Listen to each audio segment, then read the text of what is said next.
നമുക്കടുത്തൊരു ചോദ്യം ഒരു 25 വയസ്സായ ഒരു സഹോദരിയാണ്. അവർ പറയണത് 6 വർഷമായി കല്യാണം കഴിഞ്ഞിട്ട് 2 കുട്ടികളുണ്ട്. അപ്പോൾ കല്യാണം കഴിഞ്ഞ് കുറച്ച് ദിവസങ്ങൾ ഗൾഫിലാണ്, കുറച്ച് ദിവസങ്ങളെ ഭർത്താവുമായി നിന്നിട്ടുള്ളൂ. അപ്പോൾ ശാരീരിക ബന്ധത്തിന് അത്ര വലിയൊരു താല്പര്യം ഭർത്താവ് കാണിക്കുന്നില്ല, ഒരു താല്പര്യം കാണിക്കുന്നില്ല. അപ്പോൾ വളരെ കുറഞ്ഞ ബന്ധത്തിലാണ് 2 കുട്ടികൾ ഉണ്ടായിട്ടുള്ളത്.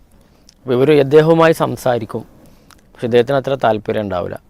ഗൾഫ് പോയപ്പോൾ വിസ എടുത്ത് ഭർത്താവിൻ്റെ കൂടെ പോയി. അവിടുന്നും അതേ അവസ്ഥ, നാട്ടിൽ വരുമ്പോഴും അതാണ് അവസ്ഥ, അവിടെ ചെല്ലുമ്പോഴും അതാണ് അവസ്ഥ. അപ്പോൾ ചികിത്സിക്കാൻ വേണ്ടി പലപ്പോഴും ഡോക്ടറെ നമുക്ക് പോവാം, 2 പേർക്കും പോകാമെന്ന് പറയുമ്പോൾ അയാൾക്കത് ചികിത്സിക്കണം എന്നില്ല, അതിന് ദേഷ്യം പിടിക്കുന്നു. ഒരു സമയത്ത് എന്തോ അവർ തമ്മിൽ ഭയങ്കര ബഹളമൊക്കെ ഉണ്ടായിരുന്നു. അപ്പോൾ അവർ ചോദിക്കുകയാണ്, ഞാനിതിലെന്താണ് ചെയ്യേണ്ടത്? ഞാനിതിൽ ക്ഷമിച്ച് നിൽക്കുകയാണോ? ഞാൻ അദ്ദേഹത്തിന് പുറത്തു കൊടുക്കുകയാണോ? ഞാനിതിൽ അദ്ദേഹത്തിനോട് ഇതിൽ ദേഷ്യപ്പെട്ട് കഴിഞ്ഞാൽ അത് അവരുടെ പരലോകം നഷ്ടപ്പെടുമോ? ഞാൻ പുറത്തു കൊടുക്കുകയാണെങ്കിൽ അദ്ദേഹത്തിന് അതിൽ അള്ളാഹു പുറത്തു കൊടുക്കുമോ എന്നൊരു സംശയമാണ് ആ സഹോദരി ചോദിച്ചിട്ടുള്ളത്. അതായത് ദാമ്പത്യപരമായ ജീവിതത്തിൻ്റെ അടിസ്ഥാന ലക്ഷ്യങ്ങളിൽപ്പെട്ട കാര്യങ്ങളാണ് യഥാർത്ഥത്തിൽ ഈ സഹോദരി പറയുന്ന കാര്യം. അപ്പോൾ അവർക്ക് ഭക്ഷണം, സൗകര്യങ്ങൾ ഒക്കെ നൽകുന്നത് പോലെ തന്നെ നമ്മൾ ഹലാലായ നിലക്ക് നമ്മളുടെ സ്വകാര്യ ആവശ്യങ്ങൾ നിറവേറുവാൻ അള്ളാഹു നമുക്ക് പറഞ്ഞു തന്നിട്ടുള്ളൊരു വഴിയാണ് എന്ത്? ദാമ്പത്യം. അപ്പോൾ യഥാർത്ഥത്തിൽ ഒരു ഭാര്യ ഭർത്തൃ ബന്ധത്തിൽ ഉണ്ടാകുന്ന ഇത്തരം ശാരീരിക ബന്ധങ്ങൾ, അത് നമുക്ക് ഒരു മുസ്ലിമിനെ സംബന്ധിച്ചിടത്തോളം അത് ലഭിക്കുവാനുള്ള ഏക അവലംബം ഭാര്യയ്ക്ക് ഭർത്താവും, ഭർത്താവ് ഭാര്യ.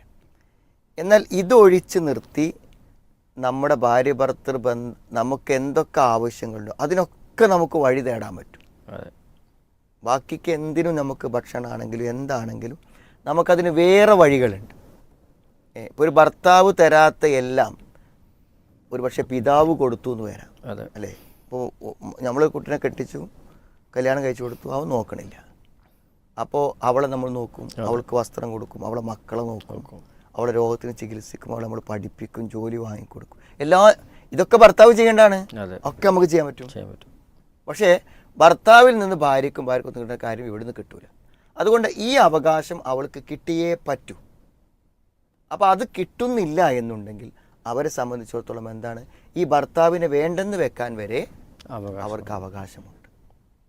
മനസ്സിലായി? പക്ഷേ ഈ സഹോദരിയെ സംബന്ധിച്ചിടത്തോളം അയാളുടെ കൂടെ തന്നെ ജീവിക്കാൻ ആഗ്രഹിക്കുന്നു. ഇതിന് പരിഹാരമുണ്ടാക്കണം. ഇനി പരിഹാരമുണ്ടാക്കാനുള്ളൊരു മാർഗം എന്ന് പറഞ്ഞാൽ എന്താണ്? ഒരു മനുഷ്യന് വിശപ്പുള്ള പോലെ ഇവിടെ ഭക്ഷണം വേണ്ടാത്ത ഏതെങ്കിലും മനുഷ്യന്മാരുണ്ടാവും. കാരണം ഭക്ഷണം എന്നത് പ്രകൃതിപരമായ ആവശ്യം, അതേപോലുള്ളൊരു ആവശ്യമാണ് എന്ത്? ഇതും. അപ്പോൾ അതുകൊണ്ട് എന്തുണ്ട്, അത് അയാൾക്ക് ആവശ്യമാണ്. എന്തെങ്കിലും ഒരു പ്രശ്നം അയാൾക്കുണ്ടാകും. ആ കൂട്ടത്തിൽ ഇങ്ങനെ പറഞ്ഞിട്ടുണ്ടോ, ദീനിയായൊരു മനുഷ്യനാണ്, അങ്ങനത്തെ വേണ്ടാത്തരങ്ങളൊന്നുമില്ല, ഫോൺ അഡിക്ഷൻ ഇല്ല, അല്ലെങ്കിൽ മാസ്റ്റർബേഷൻ അങ്ങനത്തെ അല്ല, അതൊന്നും ഉണ്ടെന്നല്ലേ പറഞ്ഞത്, അതൊന്നും വേണ്ട. അതായത് ഇത് പറഞ്ഞാൽ ഓരോരുത്തരും സ്വന്തം അനുഭവത്തിൽ നിന്ന് പഠിക്കുന്ന ഒരു വിജ്ഞാനമാണ്. അതെ, മനസ്സിലായില്ലേ? ഇത് നമ്മൾ ഒരു ഭാര്യ ഭർത്തൃ ജീവിതം നമുക്കാരും പരിശീലിപ്പിച്ച് തരുന്നില്ല. ഓരോരുത്തരും സ്വമേധയാ തൻ്റെ കേട്ടുകേൾവികളിൽ നിന്നും തൻ്റെ പ്രകൃതിപരമായ താല്പര്യങ്ങളിൽ നിന്നും ഉത്ഭവിക്കുന്നതാണ് എല്ലാവരും ചെയ്യണത്. അതുകൊണ്ട് തന്നെ അതിനൊരു ഗൈഡൻസ് വേണം. സ്വാഭാവികമായും അയാൾക്ക് ഇതിലെന്ത് വേണം? ഒരു ഗൈഡൻസ് വേണം. അപ്പോൾ അത് കിട്ടുമ്പോൾ സ്വാഭാവികമായും അയാൾ അതിൽ തൽപരനാകും. അപ്പോൾ അതിപ്പോൾ നമുക്ക് ഇത്രയും ഒരു പരസ്യമായ സന്ദർഭത്തിൽ പറയാൻ പറ്റുന്ന കാര്യങ്ങൾ. ഇപ്പോൾ പേഴ്സണലായിട്ട് ഈ വിഷയത്തിൽ എക്സ്പേർട്ടായിട്ടുള്ള ഒരാളുടെ ഒപ്പീനിയൻ തേടിയാൽ അയാൾക്ക് മാറാൻ പറ്റും. പിന്നെ അയാളിത് മാറണം. അയാൾക്ക് ആവശ്യമുണ്ടോ ഇല്ലെന്നില്ല, അയാളെ കൂടെ ജീവിക്കുന്ന ആളുകളെ സംബന്ധിച്ചിടത്തോളം ആവശ്യം പരിഗണിച്ചിട്ട് അയാൾ എന്ത് ചെയ്യണം? ഒരു മാറ്റത്തിന് തയ്യാറാകണം. അതിന് സ്വകാര്യമായിട്ടുള്ള ഒരു കൗൺസിലിങ്ങിലൂടെ അതിൻ്റെ കാര്യങ്ങൾ മനസ്സിലാക്കി ഒരു താല്പര്യമുള്ള വ്യക്തിയാവാൻ അയാൾക്ക് പറ്റുമെന്നാണ് വിചാരിക്കുന്നത്. ഈ സഹോദരിയെ സംബന്ധിച്ചിടത്തോളം ന്യായമായ ഒരു കാര്യമാണ് അവർ ഉന്നയിച്ചിട്ടുള്ളത്. പരിഹരിക്കാൻ പറ്റാവുന്ന കാര്യം. അതെ, പിന്നെ തീർച്ചയായും.